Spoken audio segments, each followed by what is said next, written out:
Ladies and gentlemen, coming to you live from the Lucky Dog studio in a hidden location somewhere in the upper Midwest of the United States of America, it's a brother making his own way but with all the wrong opinions.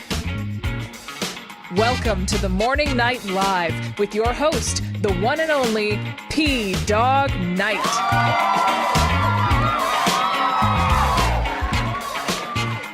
Well, I'm back. Let's start the show. Good morning, everybody. Welcome to the Morning Night Live. I'm your host, Marty, also known as Dawg Knight on the internet. Welcome back to the Dawg Knight Channel, where sometimes you just got to hang out with your family. Yes, yesterday, show got postponed, I guess, till today, because I found out that my daughter, well, we kind of knew she was going to come down. We didn't realize she was coming down in the morning. So my daughter and the two grandbabies came over yesterday. So we hung out. We had a fun time. The 2-year-old is talking in sentences now, and she's a big fan of our dog. She loves the puppy dog, she calls him.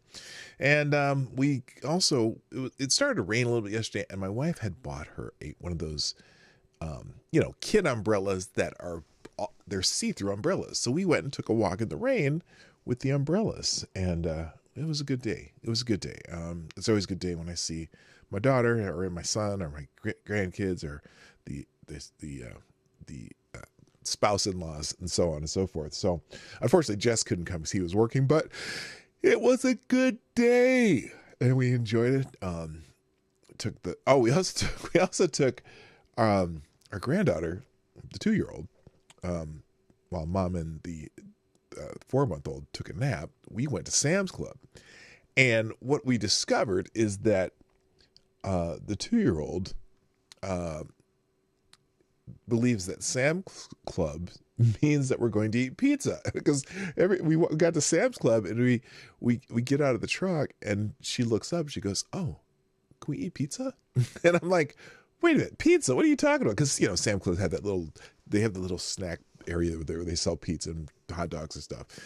So apparently we chuckled. We're like, "Oh, so we know what happens when our daughter and her son-in-law take the kids to Sam's Club. We know that there is pizza involved." So anyway, I hope you all had a good weekend. Nice. If you had a long weekend, great. If you had to work, more power to you. It means you're making money. I fortunately did not have to work on the long weekend, and we spent most of the time cleaning the house because our son is coming into town this coming weekend. Oh, I'm not sure if I'm supposed to say it out loud, but and so we're gonna get to hang out with him and the daughter and all sorts of people that we don't see as often as we'd like to. And so we spent most of the weekend cleaning our house and binge watching another K-drama. Now, if you're not familiar with the K-dramas, I talk about them all the time. The Korean dramas, they're usually they're like a mini series. They're all like 16 to 18 episodes, basically telling just a really good story. And this one we watched was called Dr. Cha or something like that. It was a great story, and their storytelling is phenomenal. It's fun, and also you get some quirks of Korean culture versus America. There's little quirks, like it seems like all of them, every single one of these Korean dramas mention kimchi, because I guess that's a very important ritual in Korea, is making kimchi during a certain time of the year. And they but it's also interesting too, because they have a lot of them will have stuff like Christmas holidays. A lot of them are Christians in South Korea, I guess, because they do Christmas decorating in the stores, and they have, there'll be scenes with Christmas trees and stuff like that, and talk about Christmas gifts and stuff. So that's interesting too. But some of them are in Korean, the language, and they're dubbed. They get the subtitles. Some of them are dubbed in English, but they're really good stories. I highly recommend them. And there's quite a variety. A lot of them are rom-com type stories, but some are. There's a couple that are mysteries that we've watched. We've watched one that was kind of a spoof on a girl who paraglides, and she got blown into North Korea by a storm and ends up in this village, and they're just trying to determine if she's a spy and whatnot, and she falls in love with this guy, this soldier or whatever. Anyway, they're just great stories. I mean, and like I said, I talk about them all the time. All right. You slept all day yesterday. It was a good day to do that. Yeah, it would have been a good day to do that. It was cool here and rainy, and we got a lot of gardening done too. I have some patches of grass that are no longer grass. They're just dirt. So had to move some grass seed and stuff out. So anyway, that was my weekend. Hope you all enjoyed yours. Let's get into the show. First, we'll say hi to everybody, like I always do in the chat. Now, it's weird. There's not a whole lot of people here. Is everything working right? First of all, looks like, it's working on YouTube. Even says excellent connection. So I don't know what's going on. Apparently, sounds like a Hallmark Korean channel Korean style. A little bit, but the stories, I think, are much better written. And there's actually there are suspense stories. We watched one that was about this family that what were they doing? There was one about corruption. We've seen there's a lot of different ones, but they're all very interesting. They're all well written and whatnot. So anyway, all right, that was 80 said sounds like a Hallmark Korean channel. First in chat over on, where is everybody? Is it just because I blew up one day that nobody wants to go back? Oh my God. I didn't blow it off though. I sent out a message yesterday. By the way, if you're ever curious, if you're not following me on Locals is the most likely to be able to place to get information you're wondering about. So I put that link in the links every week. Follow me on Locals. You don't have to subscribe, or I don't know if it's subscribe. What do they call it over there? I know that you follow. I don't know what happened to my Locals page. It turned off. That's weird. There we go. In fact, let me fix that right now because that's gonna annoy me. Okay, copy and fix that link. I gotta fix the link because I see what happened. Change the URL. All right, I fixed that. Follow me on Locals because I will always post if I'm going to miss the show, if I'm going to. Wait a minute. Whoa! I just saw. Okay, I'll get to that in a minute. I always, if I'm going to miss a show or whatever, I do post on Locals when I'm doing shows. The notifications are quicker. Even though they go to email, also you'll get information out. I post everything that I post everywhere else there, just to make sure that, if you really want to get the information, that's for the best place to get it. And then if you want to support me there, that's great too, but not necessary because I don't do a whole lot of, at some time, I always say this, sometime I want to do exclusive Locals content, but I'm not there yet. So again, it's just a place to be able to get information where YouTube doesn't always send you the posts I do there. Or if you follow me on X, that's another good place. Locals at X are where you're more likely to be able to find what I'm talking about. But again, X too doesn't send everything to everybody. Whereas Locals, if you follow me there, you'll get everything at least from a notification of what's going on. So there you go. All right, first the chat over in Rumble, and the only one in the chat of Rumble, and he's not wearing pants, Mr. Avocados Diabli. Now, how do I know he's not wearing pants? Well, it's just an educated guess. I don't know. On YouTube, first in the chat is also Avocados Diabli, and still not wearing pants. Also, good morning to my friend Trippy Liberty. What's up, my brother? Good morning, Willie. I won't do it. Good morning, Zed the Snarky, Kara Soldier, Anon 123. Dom O'Leary's in the house. JB's here. Unacceptable Views. Lord Stanhope. Hello.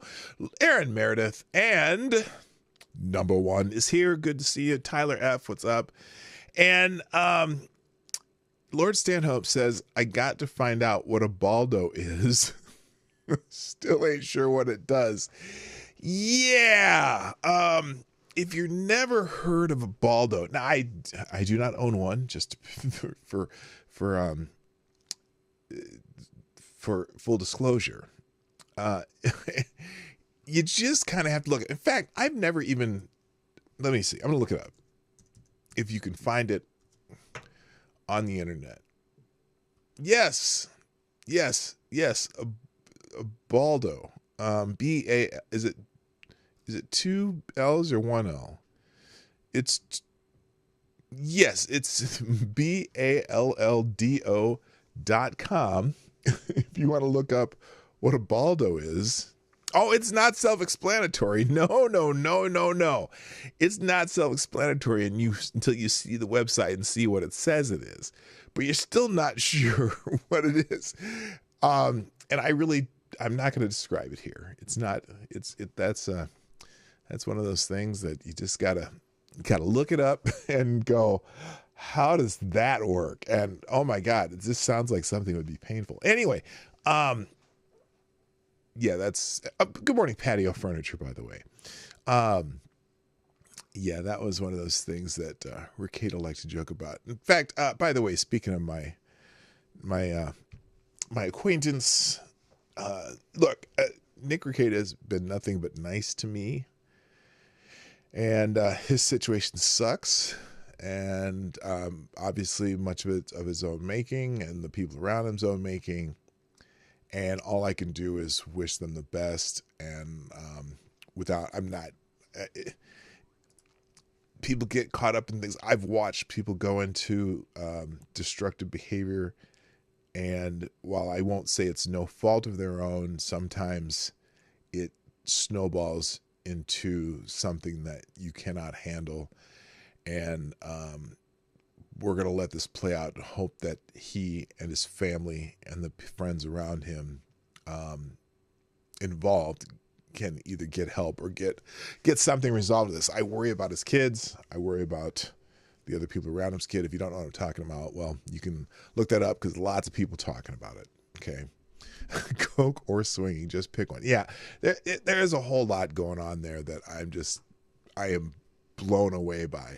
And today I was watching Aaron on the Steel Toe Morning Show for a little bit and realized that this only began a few months ago. I thought I didn't know this was going on. I thought it sounded like I thought this was all stuff that was going on for years, which maybe in Nick's life it was, but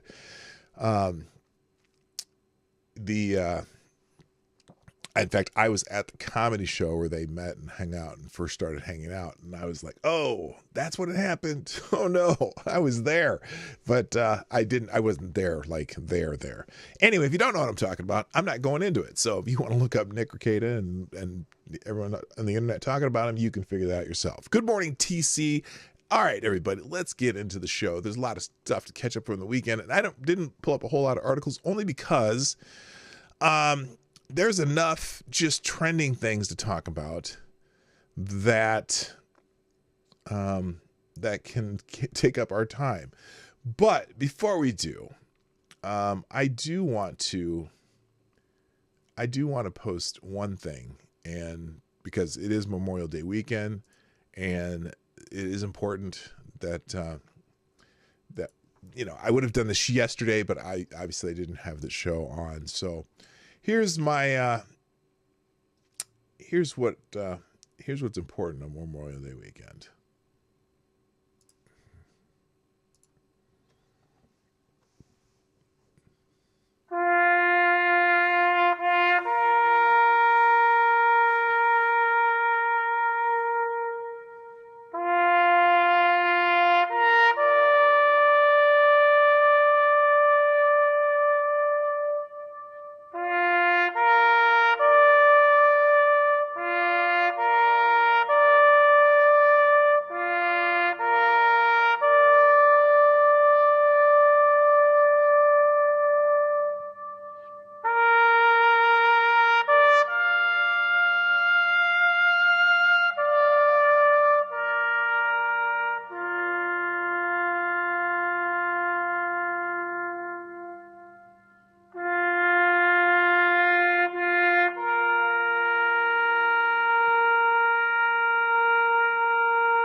All right. All right. That kind of gets you, doesn't it? It does. There you go. All right. Yeah, it was Memorial Day weekend and a lot of things going on. Oh my God. Why do people do this? I just scrolled into the Memorial Day thread and someone's showing their butt. At least it's closed, but still, unnecessary. Memorial Day weekend. Memorial Day is still trending today, because of just some things that went on yesterday. So first, let's go into what the trending topic was: honoring the fallen. Memorial Day tributes across social media. On Memorial Day, individuals and organizations across social media platforms shared posts honoring and remembering the sacrifices of military personnel who have died in service of the United States. The posts range from personal reflections and stories to general expressions of gratitude and respect, emphasizing the importance of honoring those who gave their lives for the freedoms enjoyed today. Calls to actions were included, urging support for veterans and their families, and highlighting the significance of Memorial Day as a time of reflection and continued support for those who have served. Now, I got to tell you, there's been some strange honorings of Memorial Day. And so we'll get into some of those because, well, first let's do this. We'll go to for example, apparently, and this happens every year, and it's not surprising just because people get the two holidays mixed up. They get Memorial Day and Veterans Day mixed up. In fact, I remember, I think, was it President Obama said something about the people in the audience who were honoring for Memorial Day and they're all alive. But anyway, squad members Ilhan Omar and Cori Bush confused Memorial Day with Veterans Day. Look, a lot of people do this. You know, even when you're thinking about what the day's about. But they did have posts. Ilhan Omar, on Memorial Day, we honor the heroic men and women who served our country. We owe them more than our gratitude. They have more than earned access to quality mental health services, job opportunities, housing assistance, and the benefits they were promised. Well, it's a bit late for that, but again, the idea that people mix it up doesn't happen. And Cori Bush, same thing. This Memorial Day, every day we honor our veterans in St. Louis. We must invest in universal health care, affordable housing, comprehensive mental health services, and educational and economic opportunities for our veterans as we work to build a world free of war and violence.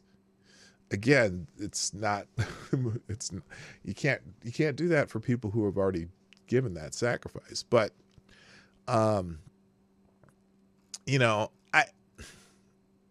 it happens every year. They both took the post down, right, when they figured it out. And lots of people made fun of them for it. But I guess in some way, to me, that's also politicizing in a way Veterans Day too. But I get it. They're trying. And I do I give them an E for effort?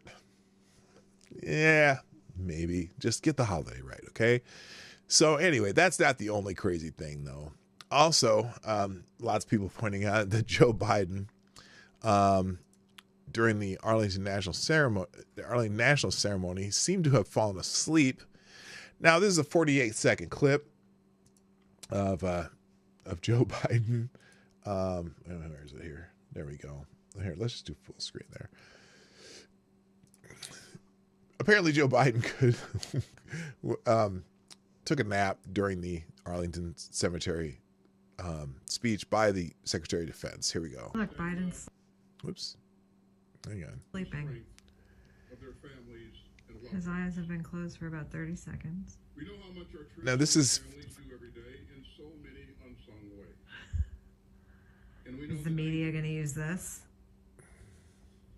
Defending our republic carries risk. Yeah, these ceremonies are boring. So I can understand. Someone in their 80s might take a nap or doze off. But he's literally, he's out. Is he just contemplating or is he sleeping? Oh, he's going to drool. Wake up, Biden. he'd already been doing this for 30 seconds, and this is 48 seconds of video of continuing. Don't just sacrifice during wartime. Our military families know the law. And Biden's sleeping. and let's be honest, the Secretary of Defense is not a dynamic speaker in any stretch of the imagination. So that video is going around. Also, Donald Trump made a post on Truth Social that, sometimes Donald just needs to remember what he's doing here, okay? So he made this post on Truth Social on Memorial Day. Happy Memorial Day to all, including the human scum that is working so hard to destroy our once great country, the radical left, Trump-hating federal judge in New York that presided over, get this, 2 separate trials that awarded a woman who I never met before, a quick handshake at a celebrity event 25 years ago doesn't count, $91 million for defamation. She didn't know when the so-called event took place sometime in the 1990s, never filed a police report, didn't have to produce the dress that she threatened me with. It showed negative, and sung my praises in the first half of her CNN interview with Allison Cooper. Allison Cooper? You mean Anderson Cooper? But changed her tune in the second half. Gee, I wonder why, under appeal, the rape charge was dropped by the jury, or Arthur Engeron, the New York State wacko judge who fined me almost $500 million under appeal for doing nothing wrong, used a statute that has never been used before, gave me no jury, Mar-a-Lago at $18 million, now for Merchon. So he failed to mention the veterans at the fallen heroes, but I think he was at another event that day. He was at was it the Indy 500? But anyway, so all the left is really bashing him for that post. And then also, apparently, and then the term human scum is trending because of that post. He said, including the human scum that is working so hard to destroy. So human scum is trending for him putting that. Now it's weird because New York Times, Trump leans into an outlaw image as his criminal trial concludes. Yeah, that's wild. So people are now calling Donald Trump human scum for that post. Also, it was kind of weird I think it was at the Indianapolis 500. They were playing Amazing Grace for Memorial Day. And Donald Trump, for whatever reason, was saluting. And maybe... And so people are criticizing him for saluting.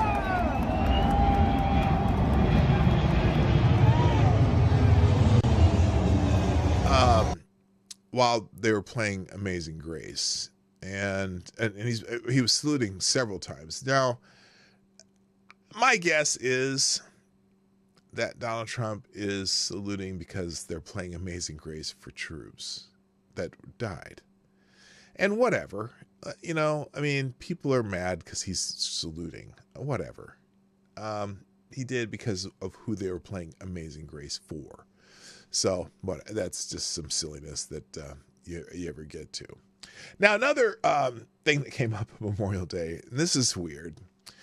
At a national park, I think we might have even brought this up last week, but just before Memorial Day weekend, another example of the fundamental hostility that federal officials feel for their country. Officials at Alaska's Denali National Park recently told contractors working in the park that they were forbidden from flying Old Glory on their trucks and equipment, as construction workers have done for more than a century. According to the contractor, Denali National Park Superintendent Brooke Merrill contacted the man overseeing the federal highways project, claiming there had been complaints about U.S. flags and notifying him that bridge workers must stop flying the Stars and Stripes from their vehicles because it detracts from the park experience. Wait a minute. Aren't you at a United States National Park, and these are construction workers. They can't fly flags from their trucks because it distracts from the park experience. What does it detract? What part of the park experience does it detract from? Are you spotting grizzly bears and that flag over 7 miles away down on that bridge that they're fixing? Does that detract from your national park experience? So here's the quote. The trucks are flying these American flags about a foot atop the trucks, about 3 foot by 4 foot flags. And they said they don't want this, the contractor complained. They're saying it isn't conducive, and doesn't fit the park experience. Well, neither does a construction site on the national park property. What are you talking about? Up until this week, however, the flags were displayed without incident. It was only when the park began running tour buses that the order was given to take down the flags. Now, that some tourists complained should have meant absolutely nothing to Mrs. Merrill. This is America. This is a national park of America, and flying the American flag is the right of every American.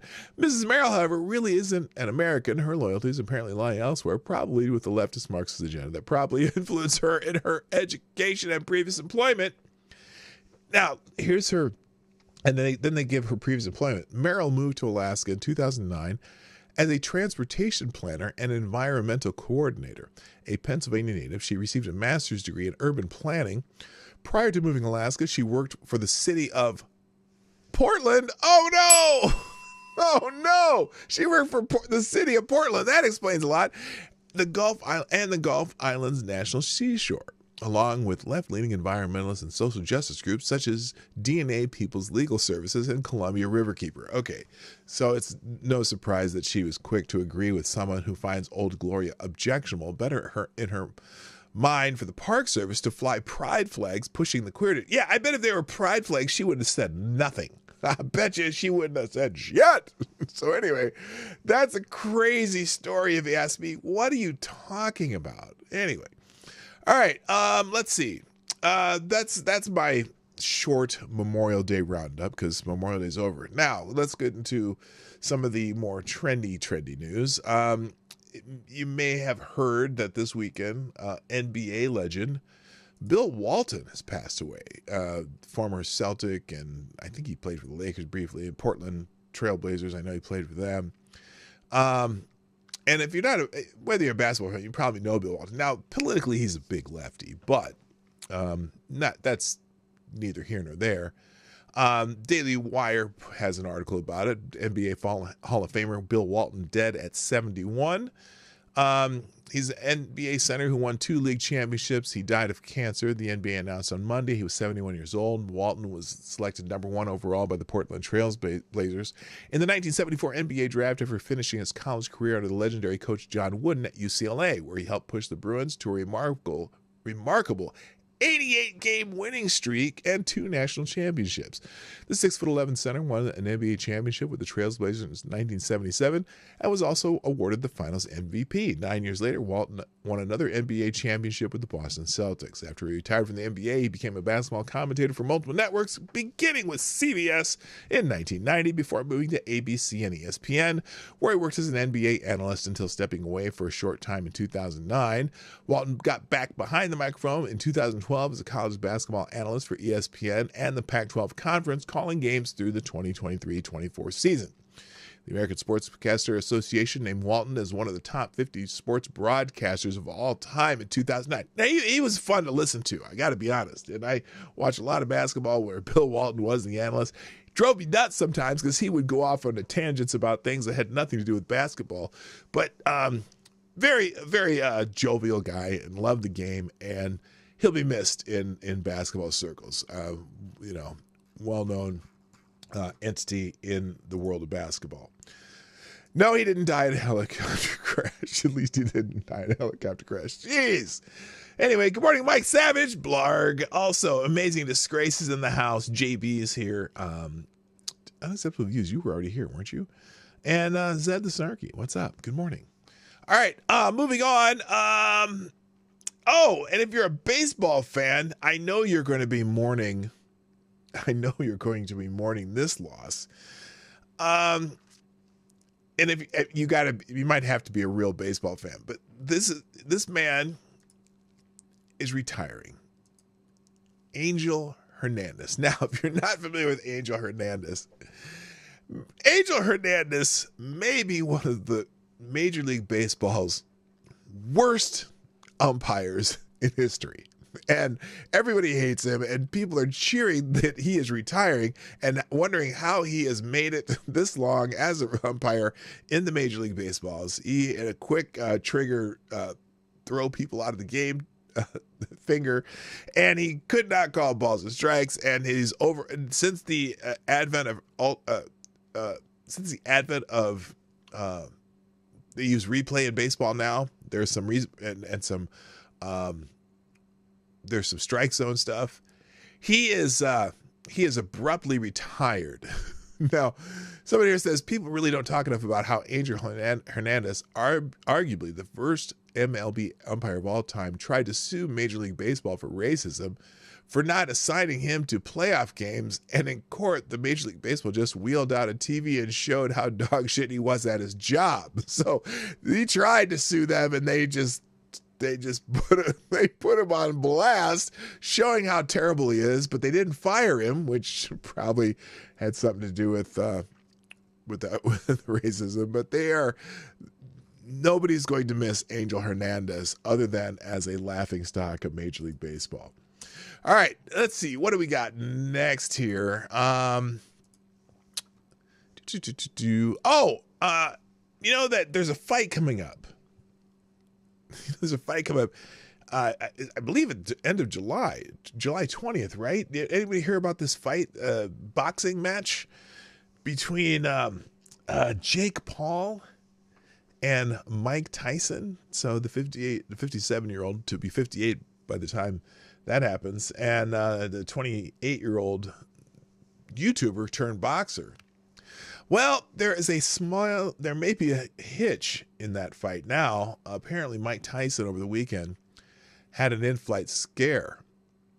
Boxing legend Mike Tyson experienced a medical emergency during a flight from Miami to Los Angeles due to an ulcer flare-up. Despite the scare, Tyson is reported to be recovering well and is still scheduled to fight Jake Paul on July 20th in Arlington, Texas. The incident has sparked mixed reactions from fans in the boxing community, with some questioning the appropriateness of the match given Tyson's health and age. You know, as I've watched training by Mike Tyson, and knowing that Jake has mostly fought MMA fighters whose specialties aren't boxing, and the only boxer that he's fought that's anywhere near his weight class beat him, I don't have much faith that Jake Paul will last very long in this fight. And just because you're fighting an actual boxer now. But who knows? Some people say that the age of Jake Paul will keep him in the fight.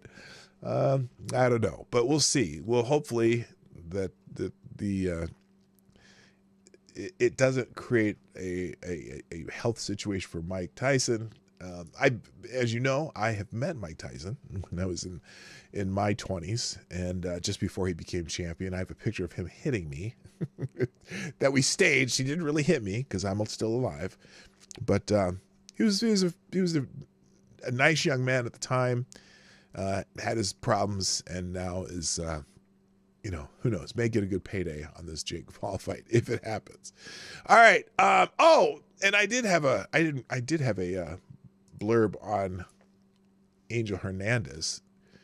MLB umpire Angel Hernandez announced retirement effective immediately amidst widespread criticism and controversy surrounding his umpiring career. Known for his controversial calls and frequent criticism from players, fans, and commentators, Hernandez's retirement has elicited mixed reactions. Some have expressed gratitude for his service, while others have criticized his perceived incompetence and the impact of his decision on game outcomes. So anyway, there's a blurb about that. All right, next, another thing trending, Mad Max. Now, Mad Max, the famed Road Warrior, the original Road Warrior movie, and then Mad Max, and then Mad Max Thunderdome. And they've made a bunch of Mad Max movies, right? Well, apparently there's a new Mad Max movie that's out, Mad Max Furiosa. And of course, in the vein of of of the current trend in movies, Mad Max Furiosa is a kind of a prequel to Mad Max, and apparently they decided to make Furiosa, the Mad Max starring a Hispanic woman, which I didn't know. Didn't the whole Mad Max series start in Australia? You know, I didn't know there were a lot of Hispanic women in Australia. But anyway, so apparently it's off to it came out, I guess, over Memorial Day weekend, and it's off to a very slow box office start. Now, so here it is. Furiosa is off to a slow start at the box office. The Mad Max prequel earned $10.2 million. Only $10.2 million opening day, and Garfield came out. It was $8.4 million. So here's probably the problem with the Mad Max series. I didn't put this on the screen. So there's, Mad Max Furiosa, only $10.2 million Friday, and preview screenings total. That's not very good. I didn't know there was a new Mad Max movie either, AD. I didn't even know. Anyway, so here's the problem, and this is pretty good. Step one, have Mad Max in your Mad Max movie. That might have fixed something, right? Bring back Mel Gibson as Mad Max. Now that would have been something. Mad Max surviving like 40 years, right? And step three, you would have made money. So people are saying, to think we could have had a real Mad Max movie and not some real prequel. Mad Max minus Mad Max. Someone said that in the chat. Yeah, there's no Mad Max in the Mad Max movie. That's